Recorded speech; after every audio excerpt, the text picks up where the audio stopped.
set? Yes, I do. Okay. Can we have the appeal? I do. Good evening. Welcome to the January 3rd, 2011 meeting of the Newmarket Zoning Board of Adjustment. I'm going to call the meeting to order at exactly 7 p.m. And all four members appear to be in attendance. I'm going to ask everybody, if you're not an emergency first responder like Mr. Daigle, to please turn off your cell phones. This is a public meeting, not a public hearing, so we won't be entertaining any comment from the audience, although, of course, your attendance is welcome and encouraged. I got a couple of rules of thumb. This is my first time chairing the ZBA, and over the years of being on various committees, I've developed a few rules of thumb I just want to share with everybody. One of the things I like to do is let everybody who wants to speak will be given an opportunity to speak once before anybody's allowed to speak twice. I think that's just fair. Going to ask that in the course of our discussions that we try to limit or avoid crosstalk, and all comments, you can address them through the chair.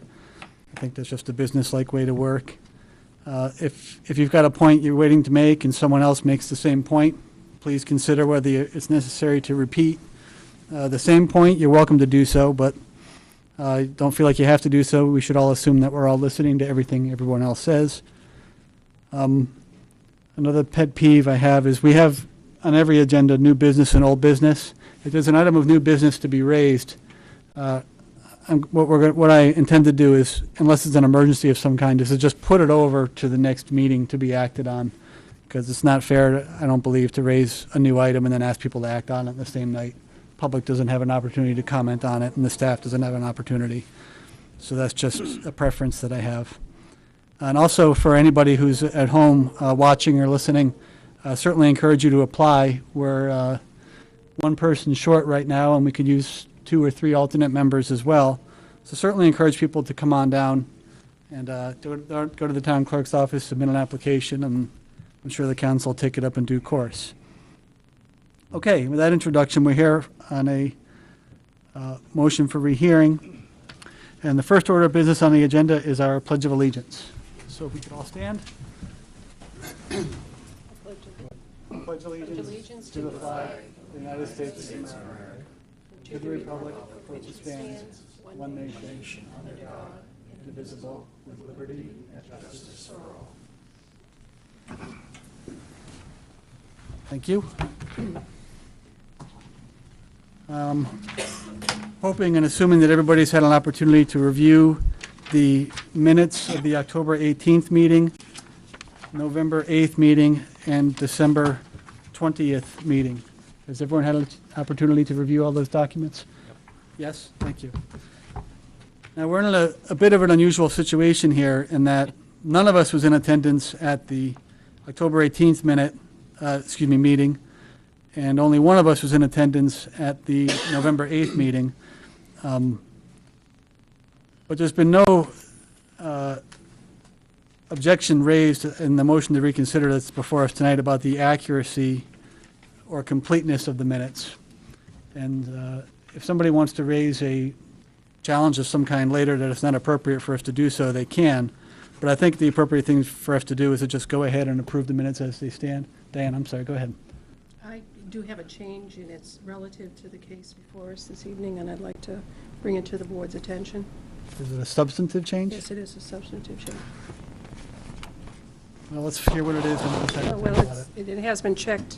It says in the November 8th minutes Yes. that there was a statement that was read by the former chairman, Mr. Carr, and I want to just find that statement. There was reference to a comment that was made pertaining to findings of fact, and since I, as the town planner, was mentioned in the appeal, I wanted to just set the record straight for this, if I could, please, and I'll give you verification of why I believe the change is in order.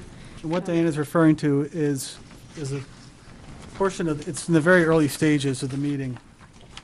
3, 4, 5, 6, 7, 8. I have it as the 9th paragraph. It says the town planner would present the finding of fact to the board prior to the board making their decision. Is it? Okay. I'm trying to find it myself. So, it's in the November 8th. I have that on page 2. Okay, Okay, yes. It's actually page 2, and it's actually the first line. okay. And I just wanted to clarify for the record that that should have been the zoning administrator, and it appears that it was a clerical error that was made. And Sue Jordan, our administrative assistant, went back and listened to the tapes of both the October 18th and the November 8th meetings, and it was correctly stated at the minutes. It was just not correctly stated in the recorded minutes. And I have a copy of the verbatim transcript that was presented along with this memo from Sue Jordan, and she bolds, "The zoning administrator will present the finding of fact to the board prior to the board making their decision." And I'll be happy to pass this around for your review.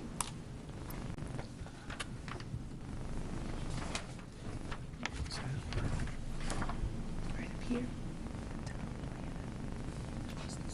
Diane, did this same issue come up in the October 18th meeting as well? It did, and Ms. Jordan also checked the October 18th minutes, and she found the same, that it was actually accurately stated as the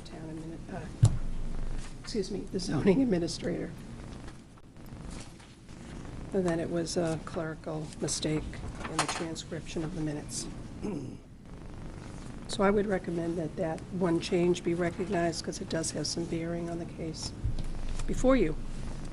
Are we also changing it in the October 18 minutes on page 1? I think that's what's being suggested to us, Jerry, yes. And on the October 18th minutes, let me see if yeah, it's on page 1, and it's 1, 2, 3, 4, 5, 6 paragraphs down. And my version does not show the line numbers, so that's why I'm referring to it in that way. Well, this creates a bit of a dilemma, because this is one of the topics that's raised in the motion for rehearing. Well, and since And- I'm the person that, No, I'm not questioning, it should have been the zoning administrator. I'm not questioning the accuracy of the information you've presented at all. I'm just attempting to puzzle over what to do about it at this point, because it is one of the topics that's raised in the motion Well- for rehearing. It was a typographic error, I believe, and maybe the recording secretary might be able to address that. She's Well, here this evening. No, I understand it's a typographical error. I'm more concerned with sort of the,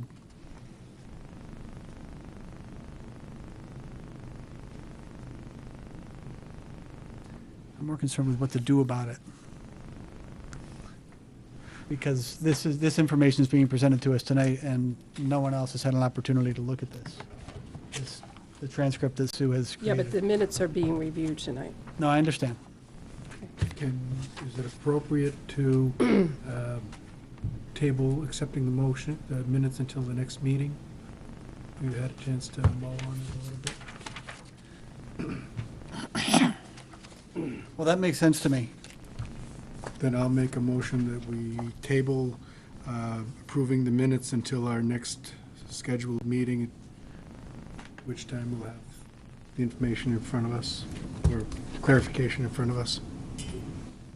Do I hear a second? Do you have a question, Jerry? I do. I guess my question would be, how does it affect the request for, It's in the request we're looking at? If you'd like me to review that, Do we have that? which is on page 2. Of, And it's just mentioned in one item, and that's I item don't have one of 9. these, do And would you like me to read it, Mr. Chairman, for the public's benefit? I? Oh, yeah. You're looking at paragraph 9? Mhm. So, paragraph 9.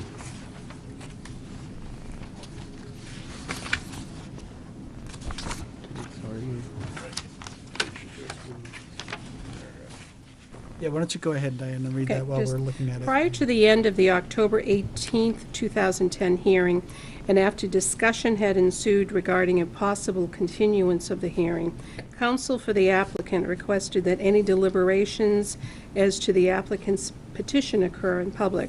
Despite such request, Mr. Shelton and Ms. Quox deliberated upon the case and formulated statements of fact set forth in Exhibit A, which is attached, according to the ZBA's own rules, that the town planner is to present findings of fact to the ZBA.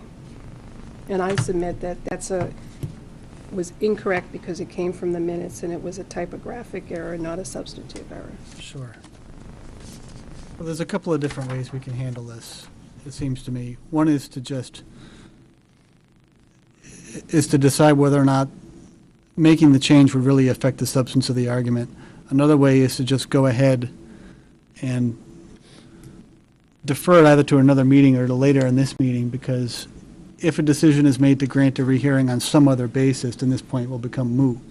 It won't matter. Does that make sense, Wayne? Well, I don't, I understand what happened, but I don't understand why, I mean, town zoning administrator, explain to me the, Well, it should have been zoning right, administrator. so I it know, was a I typogra- understand that, and I think, The question is whether it makes a Is difference. Is it a Right. moot point? Yeah. Does Right. it make a difference? that's what, And I guess I would defer to the board to It doesn't make a difference. deliberate on that issue as part of their discussions. Maybe I'm being too conservative. It doesn't make a Yeah. difference to me. It may make a difference to the people who are, it may make a difference to the filing of the motion for rehearing. That's all. no. I don't believe it would, Mr. Chairman. So, my question, again, going back to this again, is like, they're saying it in that section 9, contrary to the ZBA's own rules that the town planner is to present findings of fact. What is the rule of the ZBA It's that, been previously the zoning administrator, okay, and this was a typo from a former meeting that occurred probably a year and a half ago. so it's basically referring to the same things, if you like. It's applying to the protocol. Can I make it easier for you? You can just strike that particular If item. you made the change, it wouldn't affect the argument that I'm making. Okay. Well, what we've just heard for the benefit of the public is that the applicant is essentially saying that it doesn't change the substance of the argument that he's making, so I interpret that to mean that we can go ahead And and, I'll withdraw my motion and make a motion that we accept the minutes as amended. are you referring to both sets of meeting minutes for October 18th and Yes. November 8th? Okay. Do I have a second to that motion? I Second. was, oh, now we're all seconding. Yep. Pick your favorite, Erica, doesn't matter. Further discussion? All those in favor, please signify by saying aye. Aye. Aye. All those opposed? It's unanimous. Okay, now the December 20th organizational meeting minutes. Oh, well, we should, for purposes of, I'm going to suggest that for the minutes to this meeting, that we append a copy of this memo that you've handed us from Sue Jordan to reflect. Or, we haven't So this is part of the attached- record. We haven't actually attached memos, but we've made reference to memos Well, in the record. It's referred to, Otherwise, it and since we're relying on it as part of the basis for doing it, I think Okay. it's appropriate to make it part of the record, just so the record is complete. The December 20th meeting minutes, entertain a motion to approve the minutes as presented. I'll make that motion. Have a second? I'll second it. Further discussion? All those in favor, please signify by saying aye. Aye. All those opposed? The ayes have it.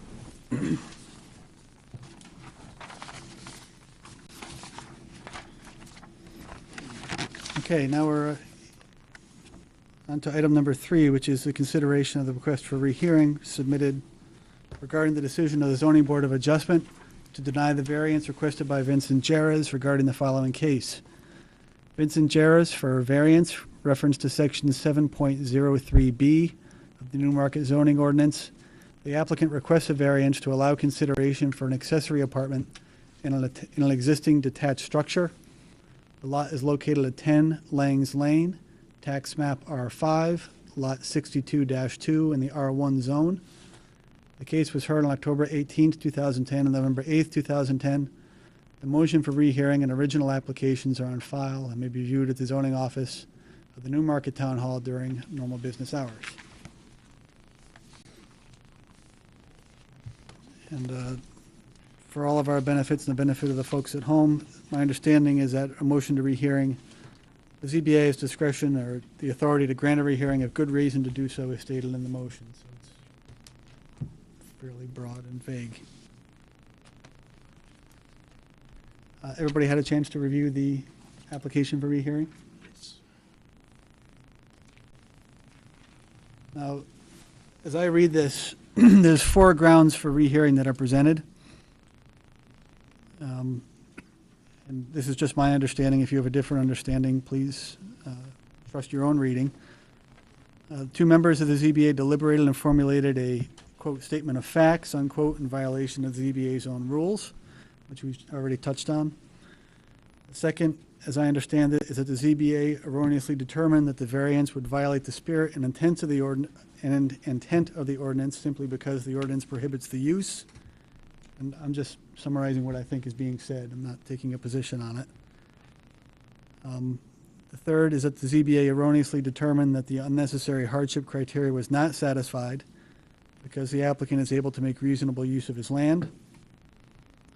And the fourth is that due to the mass resignations of the prior iteration of the ZBA, a rehearing should be granted to afford the applicant with due process and fair treatment regarding the exercise of his appeal rights.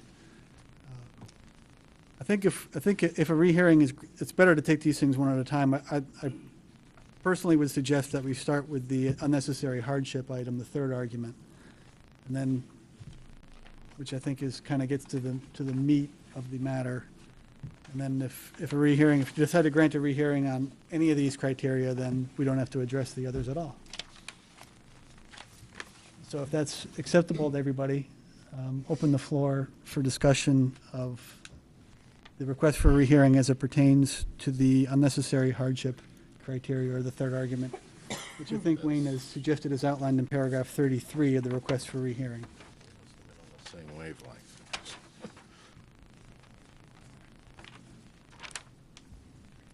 Does that mean that you want to open the discussion? Well, that would be that item 33, I think he listed. Paragraph 33? Paragraph 33, correct. I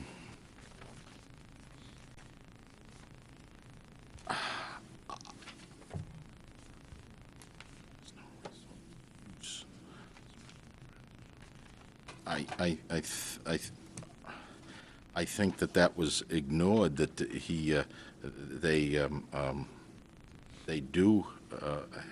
they can use their, how can I put this? They can use, they said that there's no reasonable use of his property. Is that what they're? I think the argument that's being made, as I understand it now, is that the standard, the applicant is suggesting that the standard that was actually applied was, is the applicant able to make any reasonable use of his property? And what they're suggesting is that that's an incorrect standard because the actual test to be applied is whether the proposed use is a reasonable one, rather than is he deprived of any reasonable use. Right. I'm going to skip over the 5A and 5B technical stuff, which we all struggle with, but I think that's what's being suggested here. Well, I do think that was, they were violated, I guess. Is that the right word to use? That, No. I don't know, violated, but I don't think that was, I think it's grounds for a rehearing, I do.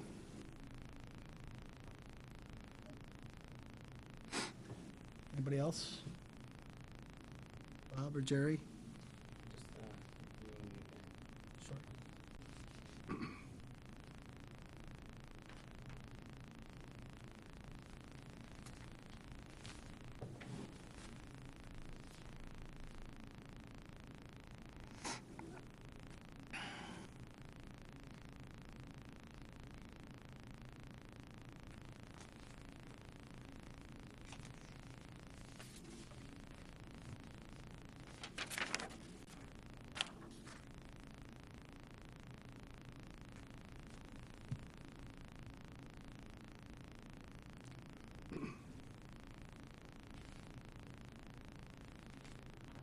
And again, under the hardship, that's what confuses me.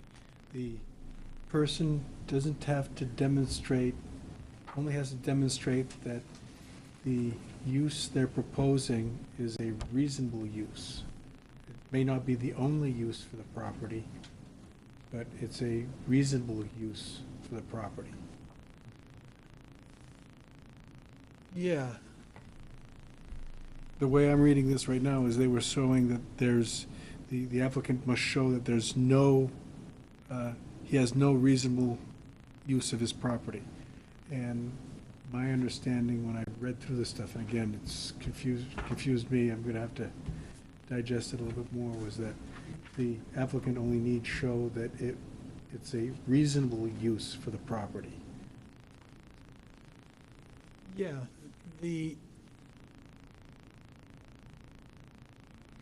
first, I think it's important to understand that we're not deciding here anything about the substance of the Correct. application, only whether there's, looking at all the meeting minutes and all the evidence that we have, whether there's reason to believe that an incorrect standard was applied. As I understand it, reading, this mountain of material, is that the hardship test comes in 2 or 3 different parts. And the first is whether there's a unique condition of the property that distinguishes it from other properties in the area. And the second is whether there's a fair and substantial relationship between something and something, between the purpose of the ordinance provision and the specific application of the ordinance provision to this property, in light of the unique characteristics of the property. And the third is whether the use is reasonable in light of the unique circumstances relating to the property. That's kind of me roughly paraphrasing it, based on my review of this material.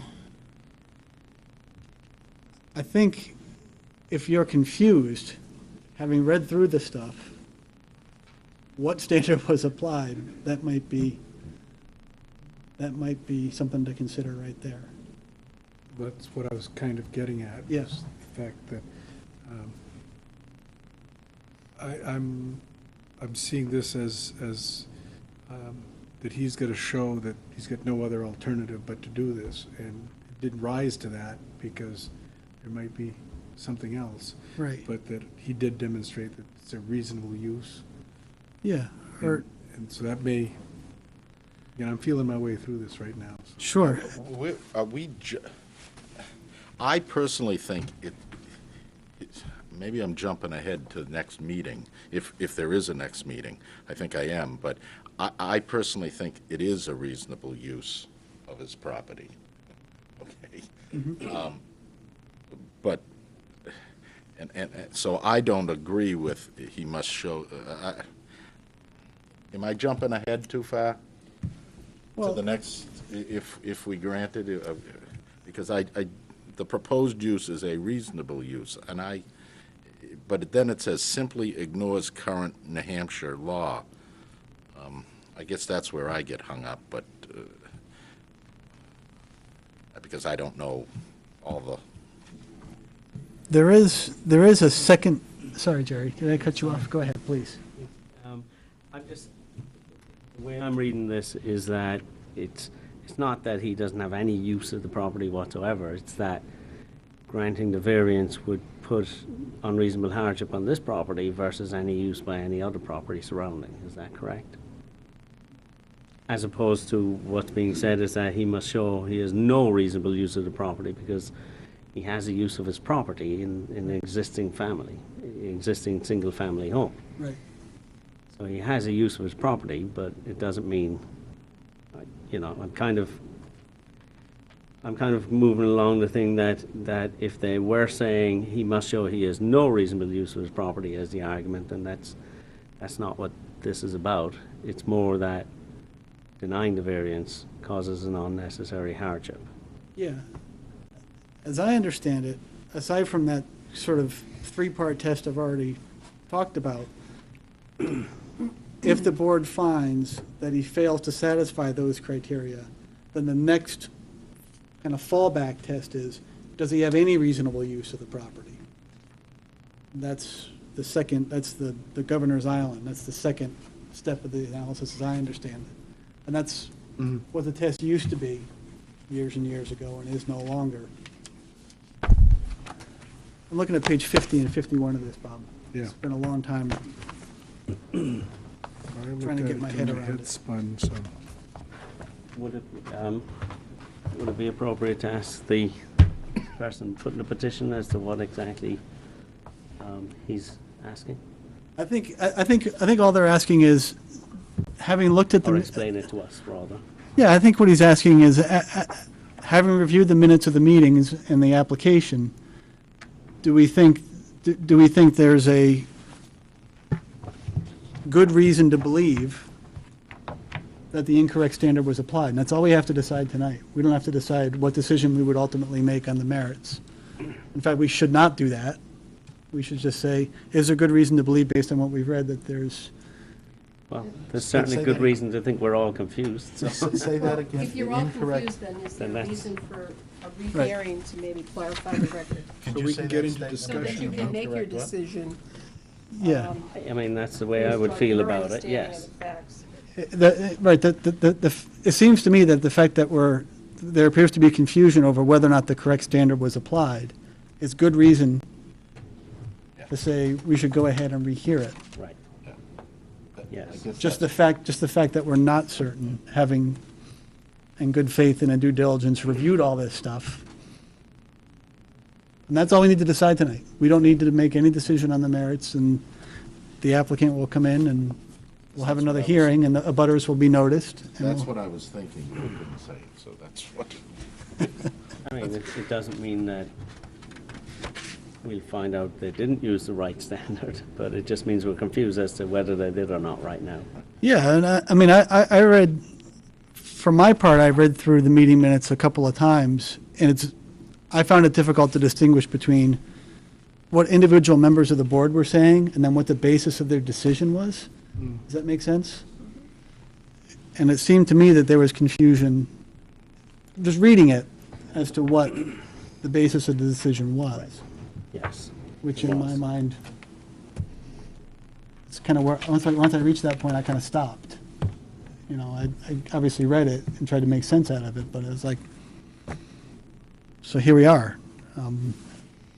I think the second paragraph of Part 3 probably says it best, that the new law does not require, nor did Rancourt, an investigation of how severely the zoning restriction interferes with the owner's use of land.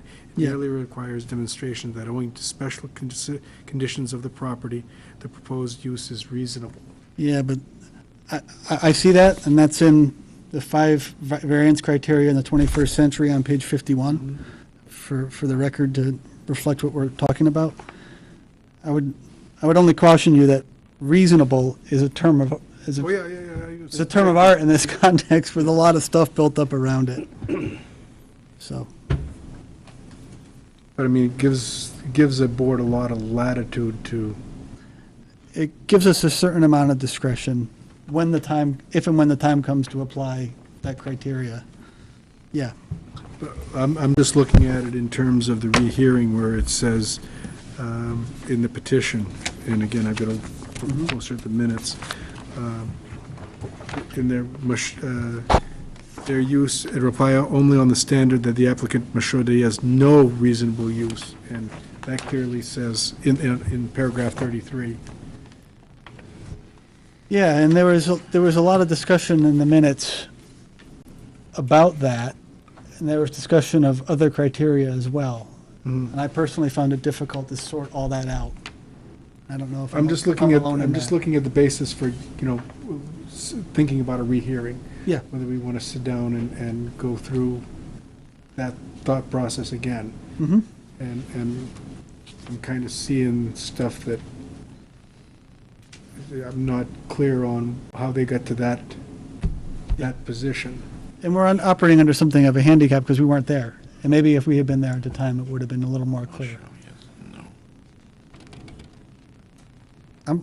I'm getting a sense that we're ready to entertain a motion to grant a rehearing. If you want, I will make that motion. Do you want to go through all these four that you, If we're gonna, if the motion passes just based on the discussion of the hardship criteria, I don't think we need to reach the rest of it. The rest of it is moot. Doesn't matter. If we found 1 point or 5 points, it's The end result is the same. correct. That's what I'm suggesting.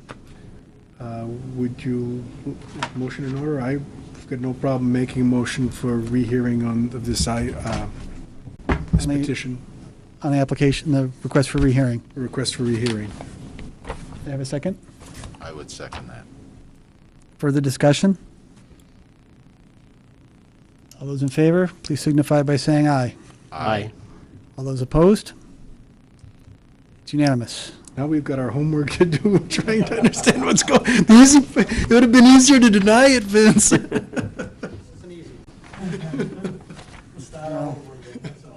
Well, you want to be, we will make every effort to schedule this for our next meeting in February. I don't know exactly when, because we've got schedules. But if there are evenings when you're not available, FX, why don't you just let Sue Jordan know that you're tied up on this and this night? And we'll try to accommodate you, and we'll obviously get notice out in plenty of time for, We have to re-notify. renotice the abutters and Brand do new all, application. as though it's a brand-new request. I believe you're not requiring a new application to file. I won't file. I mean, We have your application. Right. We just need to re-notify. Well, we're going to re-notify abutters. You are I not don't think required you to need do to a new do- presentation, but you're welcome to do so. Oh, no, I intend to do that, but I don't think you need to notify butters, but I thought that Yes, you do better to do you do it. have to notify. We're going to notify the abutters. Excellent. That's That's what I wanted you to do anyway. Okay. Great. Thank you. Thank Any you. new business or old business? We're also Nope. new. We don't Yeah. we don't have any old business. Do we want, is it appropriate to discuss the date of the next meeting under, or do we adjourn and then just discuss that on our own? Well, We usually, it's done administratively, I don't see any reason to Depending take up upon- time on the, Fine. depending The upon the videotape and availability of Erica. the Then room. I'll make a motion, we adjourn. Second? all those in favor, please signify by saying aye. Aye. Aye. All those opposed? It's unanimous. And the meeting is closed at 7:35. Thank you.